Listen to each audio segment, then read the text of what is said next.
Welcome to the First Unitarian Church of Cincinnati. We're glad to have you with us this morning. Our urban community welcomes all with love, supports learning and spiritual growth, serves our wider community, and works for justice, equity, and inclusion. If you'd like more information about our congregation and its work, please email us at member-care@firstuu.com.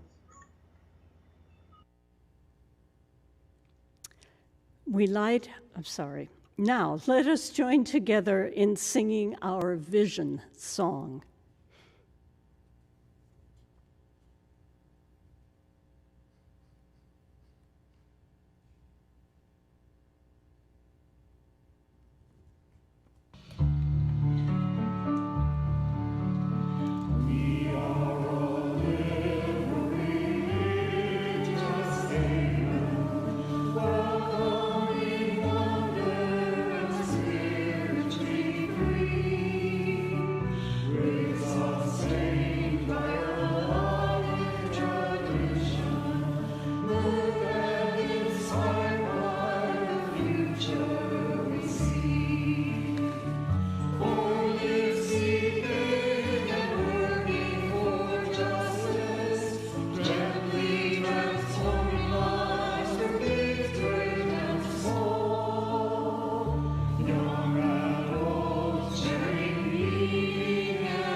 We light our chalice this morning with these words by Stephen Schick, making sacred. Here we have gathered the elements of our lives. Aware and unaware, we have carried them to this place. The joy of waking and living, the pleasure found in meaningful work, the blush of health, the pain of illness, the grief of loss, and the gift of love. Some of these we have carried a long way. Some have bent our backs until our eyes could no longer see the horizon.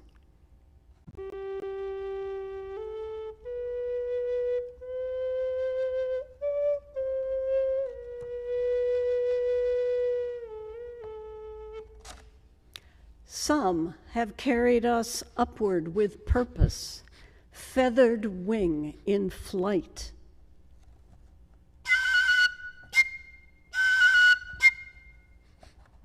All we have carried through the seasons of our lives has brought us here, to this place we make sacred by our coming together and reciting these gathering words. Come, you are welcome here. Come, you are welcome here.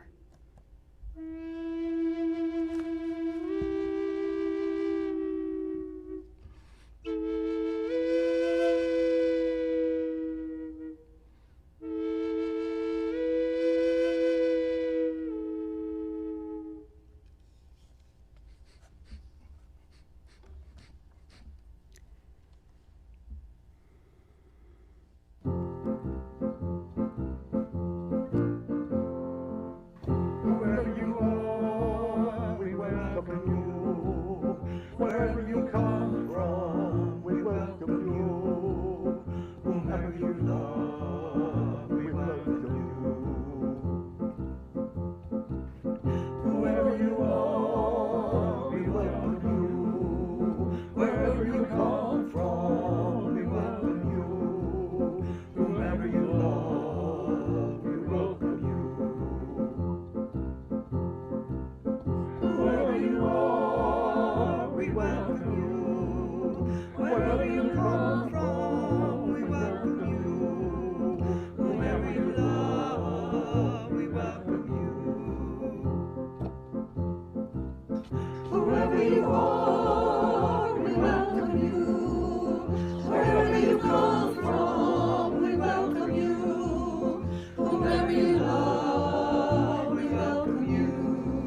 You are welcome to this service of music and readings, which was 50 years in the making.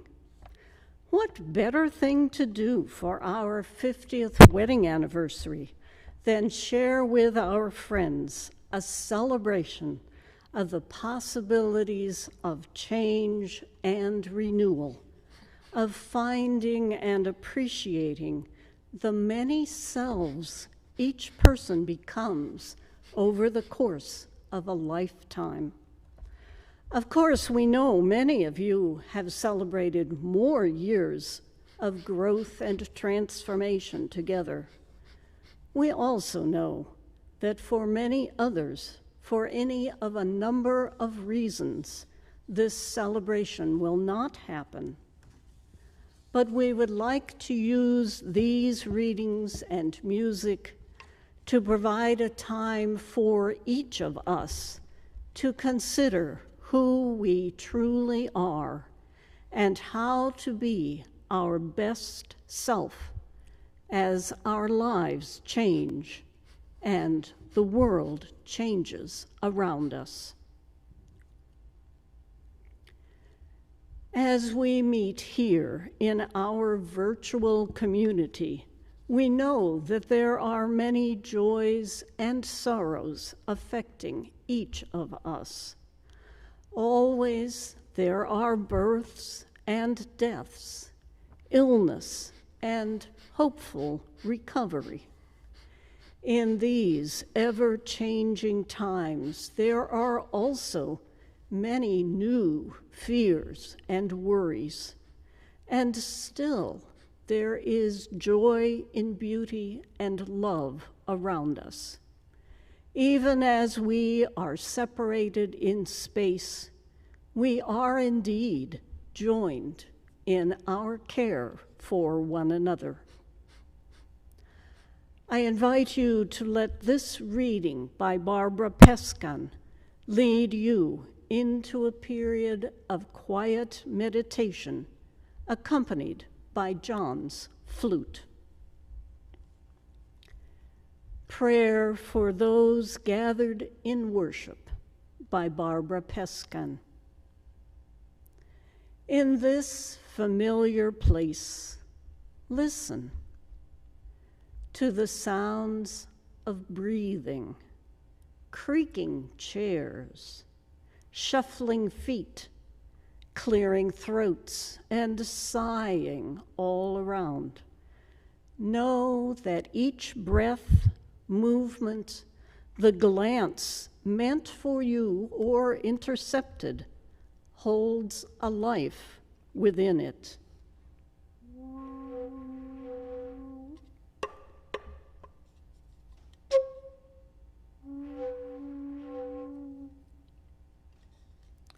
These are signs that we choose to be in this company, have things to say to each other, things not yet said, but in each other's presence, still trembling behind our heart's doors. These doors closed, but unlocked, each silent thing waiting on the threshold between unknowing and knowing, between being hidden and being known. Find the silence among these people.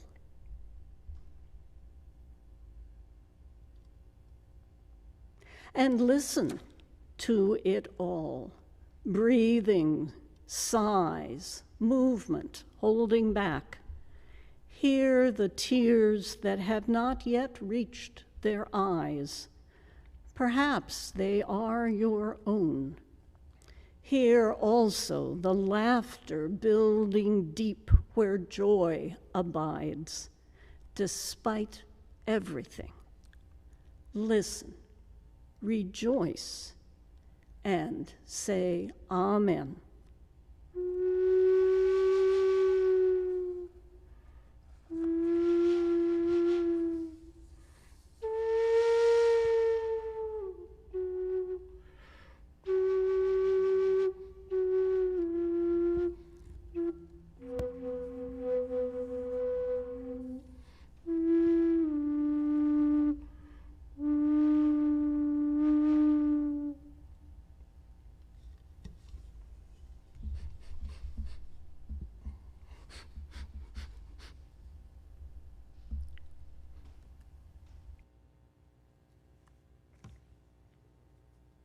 Giving to First Church is easy. Text GIVE to 513-717-7373. Or Breeze, click Give Now. Online at www.firstuu.com. Or you could mail your check to 536 Linton Street, Cincinnati, Ohio, 45219. If this is your first time visiting, please let the virtual plate pass you by. We are grateful for your presence.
These instruments I've been playing go by various names. They can often called Native American flutes or courting flutes. The tradition is that the man would make a courting flute and play it to impress a woman. I call these Native American style flutes because I made two of them, and I made this one, and I'm not Native American. And the third one is a professionally made flute, which I bought, and since I can't bought used, and since I can't read the signature on the back of it, I have no idea who the maker is. So whether he's American Indian or not. I do know one part-time flute maker in Cincinnati who's African American. The flute is interesting because it's easy to play. Unlike the European style instrument, it was not developed for breadth of range or for brightness. It's easy to play, and you can make interesting tonal qualities in it, and you can explore it almost right away. It takes no background. I haven't even learned to read the music in the appropriate keys for these. I just improvise. I will comment another interesting feature of them some people use, and this is supposedly part of the tradition, is to imitate sounds of nature.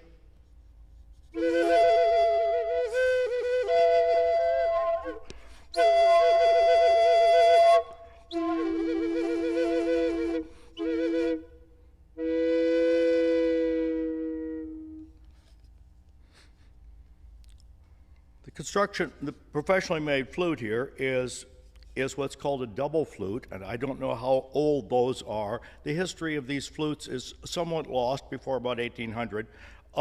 This one has two mouthpieces and two holes. One is I can finger and create notes a little over an octave, and the other is just a drone. It just creates at the tonic tone of the flute, creates a drone.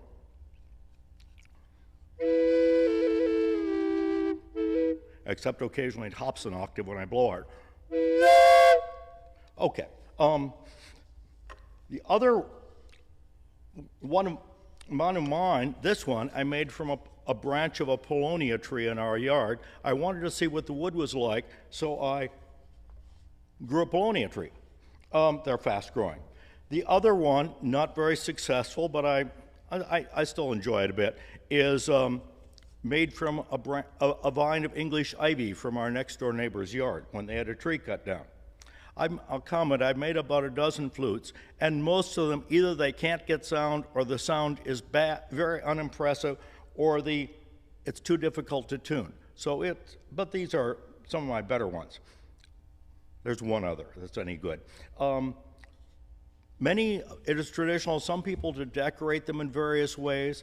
Some people use traditional decorations to the Native Americans. Some people use romantic decorations of various sorts, and some people just do geometric designs. This one I decorated partly because I think the wood that I used, the paulownia wood, this piece of paulownia wood was not pretty. So I carved it and dyed it for a different color. Okay, so that's this flute, and you'll hear the others later.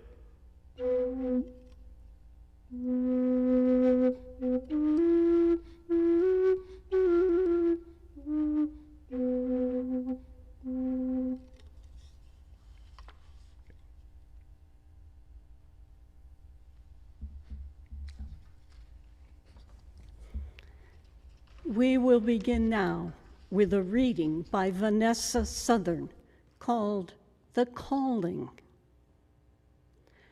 For years, when I was little, I begged for a dog. One day, I came home to find an Australian shepherd that my dad had rescued from the pound. Lady, as I called her, was probably 2 years old when we got her. She was small for her breed and meek. She did not even bark for the first 6 months we had her. Although she was a shepherd by breed, Lady was a city dog whose daily routines involved walking around the block and not much else. The poor thing was bred for a life of work in the fields, but she hadn't ever seen a sheep in her life and never would. One year, my family made the decision to move, and the city to which we were moving was not at all hospitable to dogs. It became clear we would have to find Lady a new home. We decided to take her to my grandfather's farm in New Mexico. My grandfather had taken up the hobby of raising racehorses and had 15 acres of land on which lived 5 high-strung quarter horses who were in various stages of preparation for their careers. It was here that we took Lady, our meek city dog, for her waning years. The first morning after our arrival at the farm, we awoke to find no sign of Lady. She didn't come when we called.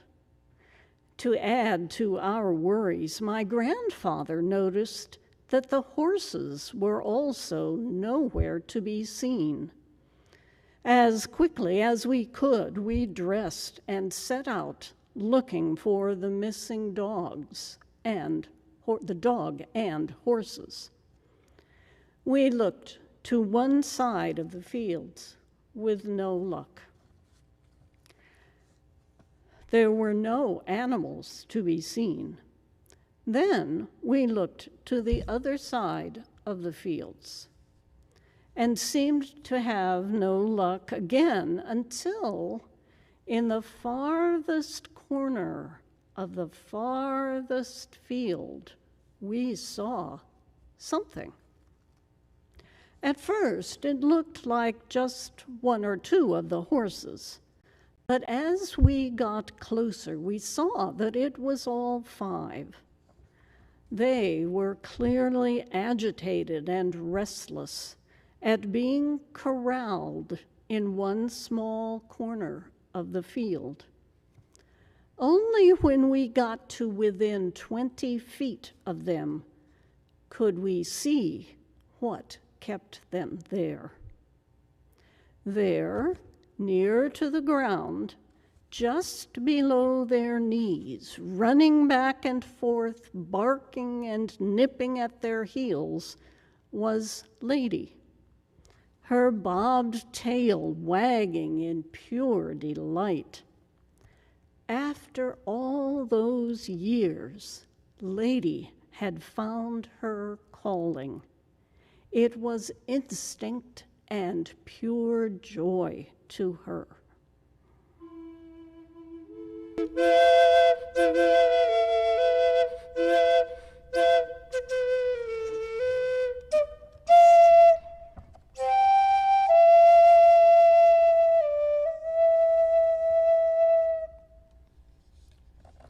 I wonder how likely it is that you or I could be born to a calling, born with a gift and not know it, maybe never know it.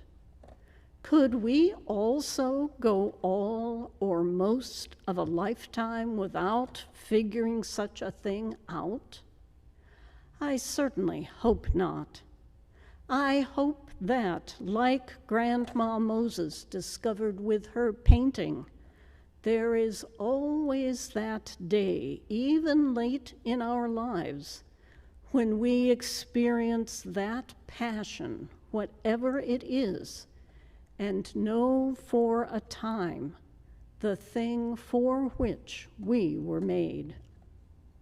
In the meantime, I suppose the best thing to do is to stay open and ready, waiting and watchful for that moment.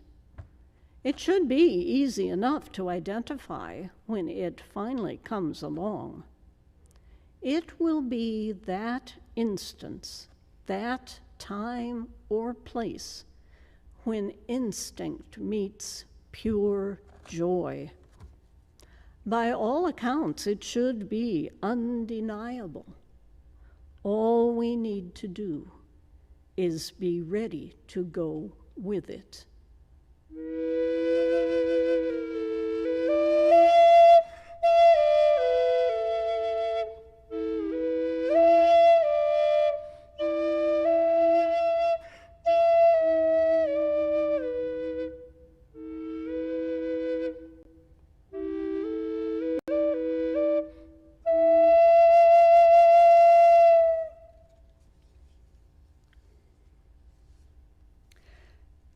Maybe we haven't found such a profound calling, but still need to acknowledge and respect what we do know about ourselves.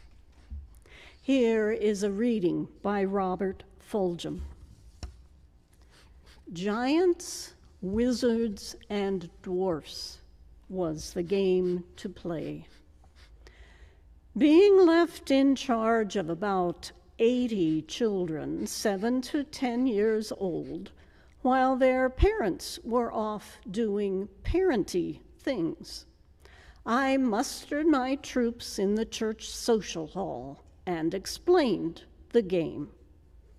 It's a large-scale version of rock, paper, and scissors, and involves some intellectual decision-making. But the real purpose of the game is to make a lot and run around chasing people until nobody knows which side you are on or who won.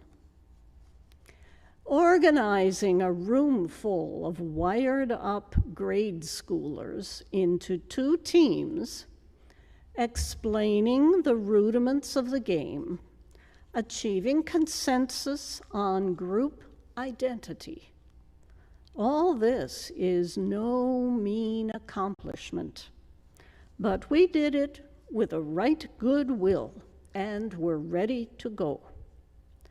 The excitement of the chase had reached a critical mass. I yelled out, "You have to decide now which you are, a giant, a wizard, or a dwarf."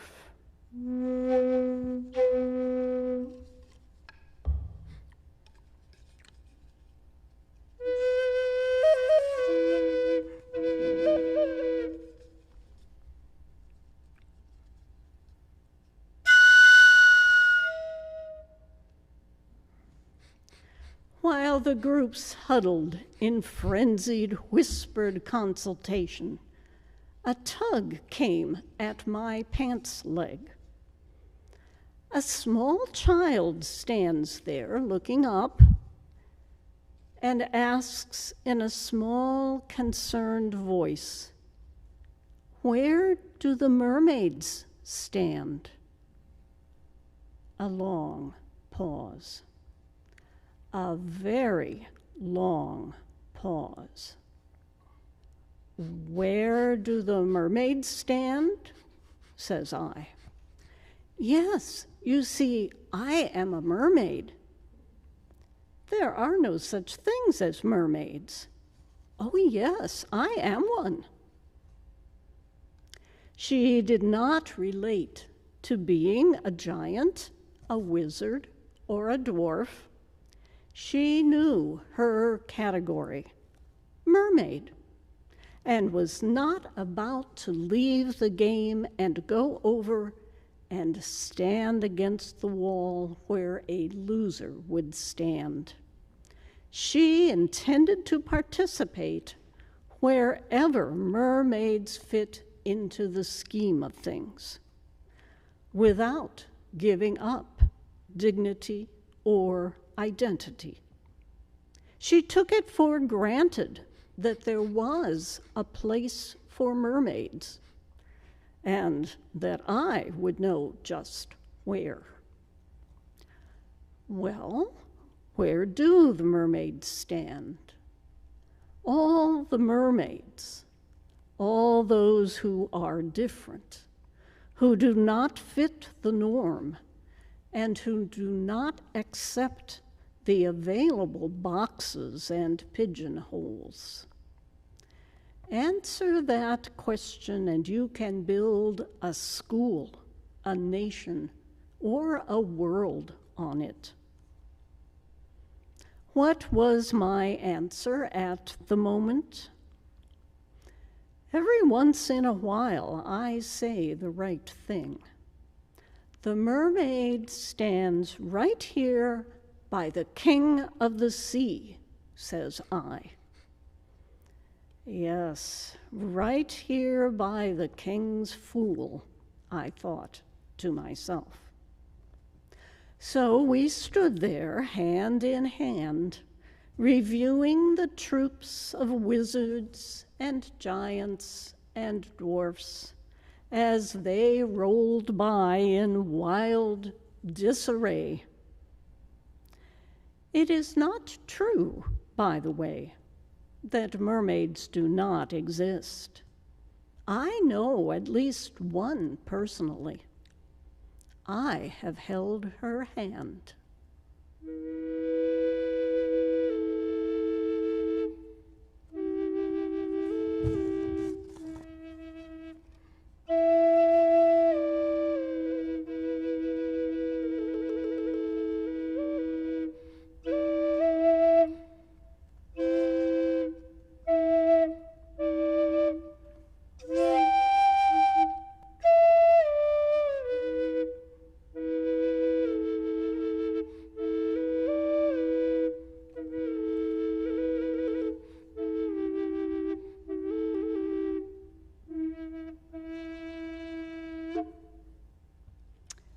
Perhaps, even if we have a certainty about who we are, we feel unequal to the huge task before us.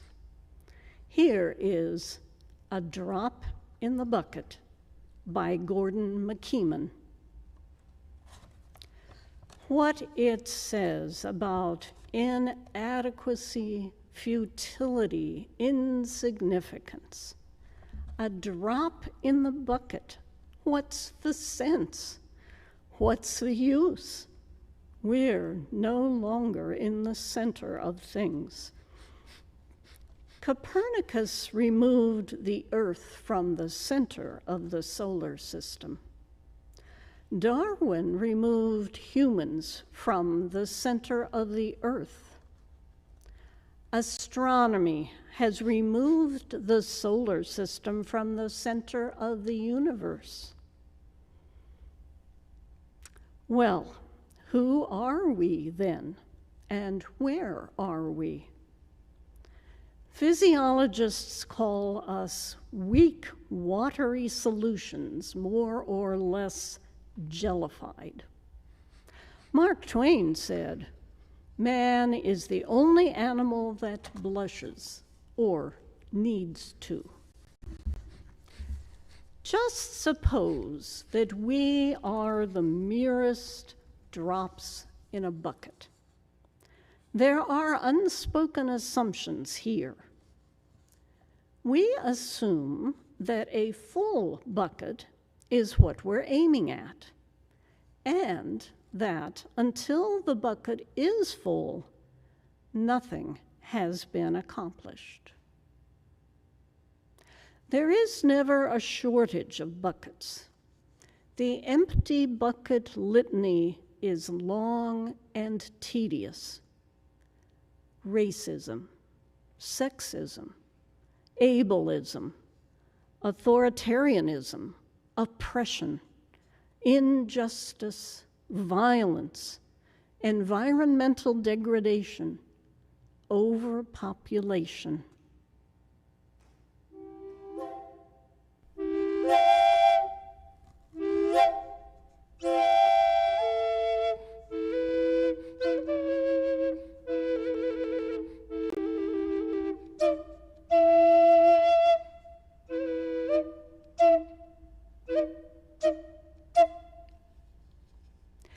You feel like a drop in the bucket. Who asked you to fill the bucket, especially all alone? Remember how many there are who share your concern. We may feel daunted, but we are not one drop. A sense of isolation is the parent of the drop in the bucket feeling. Sometimes one can decide the size of the bucket. Don't think you can do a large bucket. Try a smaller size. Even imparting a bit of hope, a pat on the back, a financial contribution, a few hours of volunteer service, every drop helps.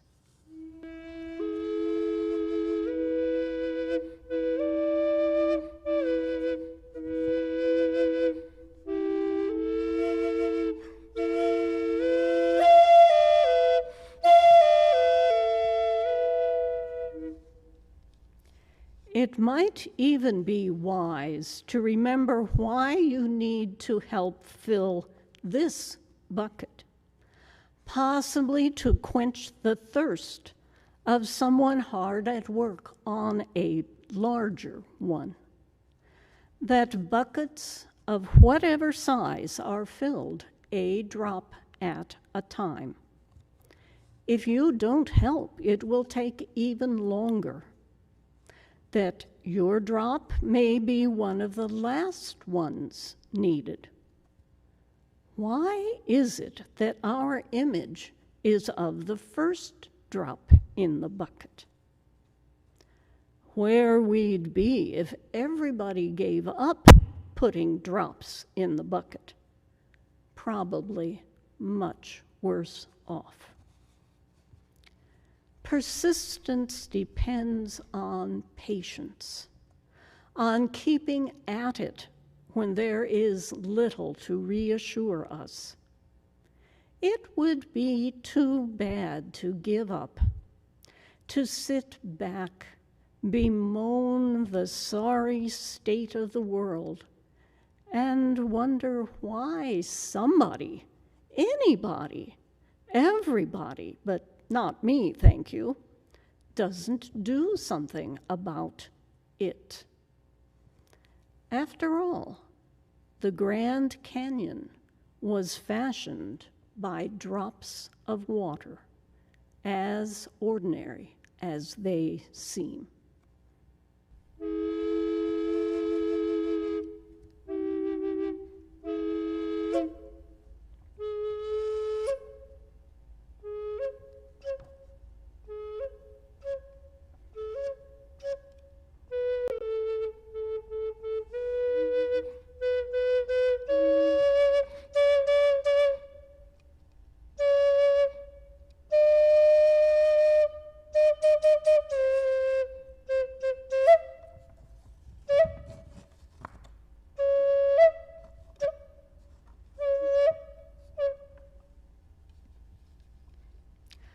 How do we use our knowledge of ourselves and the precious drops of our efforts?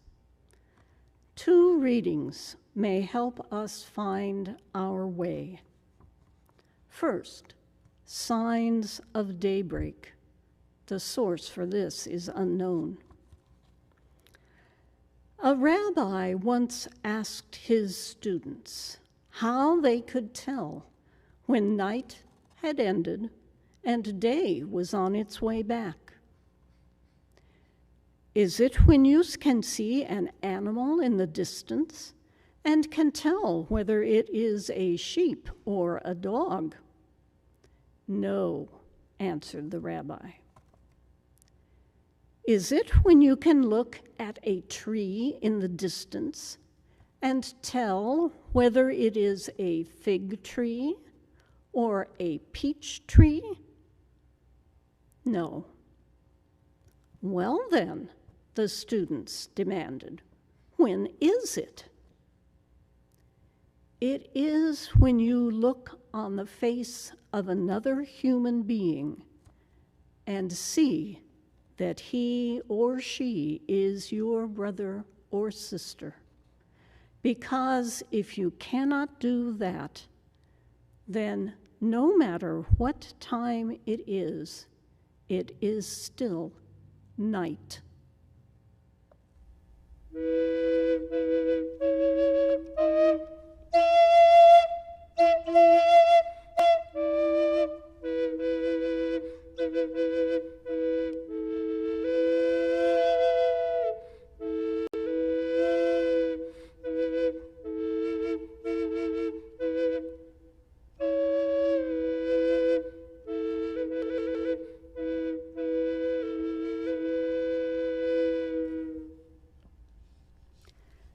And finally, since once upon a time I was the mother of 3 young children, I look to this reading for inspiration. Balance at the Water's Edge by Stephen Schick.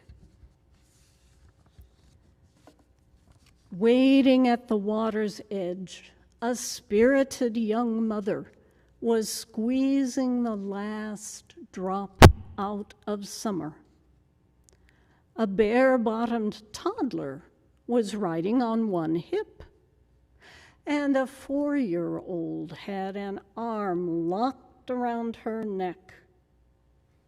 Amazed and wanting to applaud, I watched her enjoyment flow. The balance seemed perfect. Then the hip rider slipped.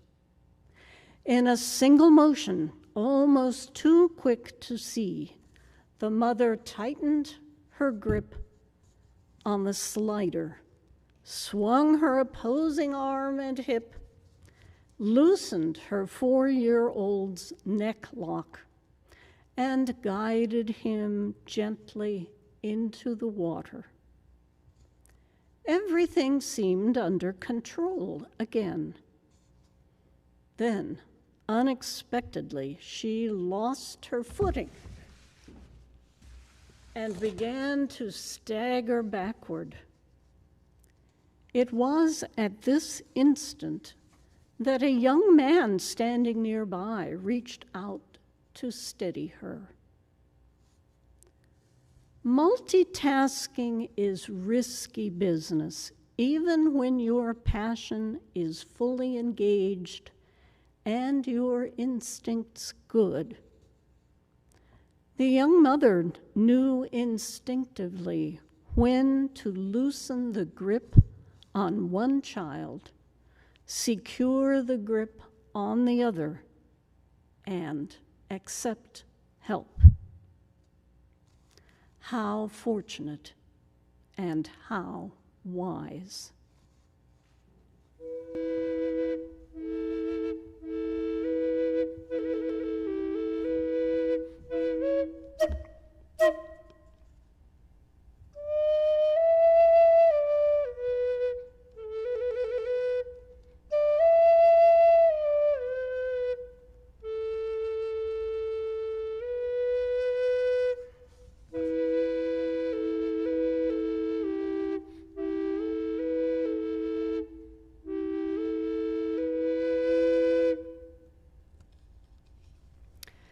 And so we have watched Lady find her true calling, acknowledged a mermaid's identity, felt the droplets around us, caught at least a glimpse of daybreak, looked for balance, and accepted help from those around us. May it always be so. Now, in celebration of our time together, I invite you to join in singing our hymn, Come Sing a Song with Me.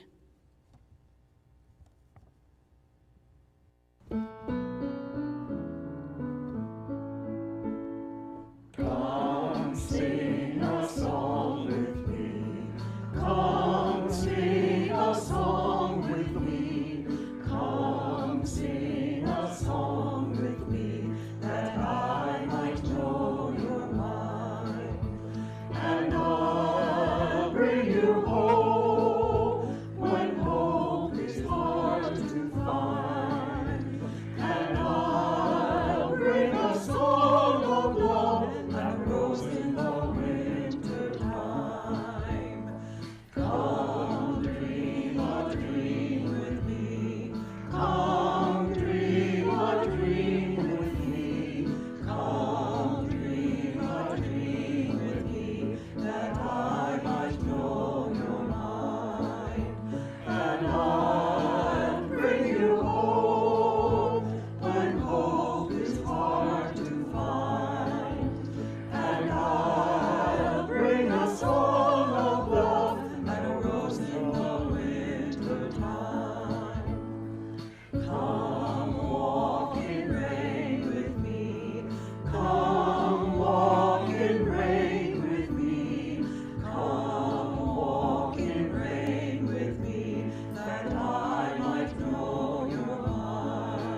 with all those roses in our arms and great hope in our hearts, we extinguish our chalice with these words. We extinguish this flame, but not the light of truth, the warmth of community, or the fire of commitment. These we carry in our hearts until we are together again. And finally, in benediction by Victoria Safford.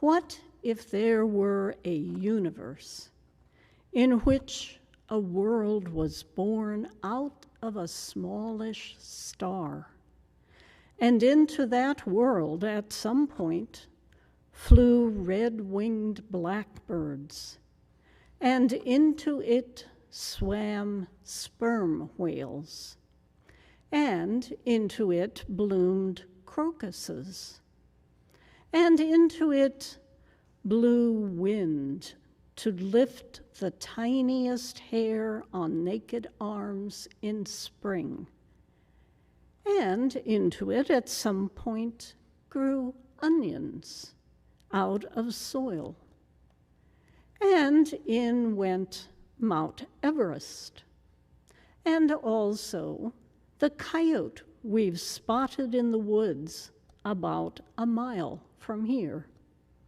just after sunrise on those mornings when the moon is full. The very scent of him makes his brother, our dog, insane with fear and joy and ancient inbred memory. Into the world came animals and elements and plants and imagination, the mind and the mind's eye. If such a universe existed and you noticed it, what would you do? What song would come out of your mouth? What prayer? What praises? What sacred offering? What whirling dance? What religion? And what reverential gesture would you make to greet that world every single day that you were in it?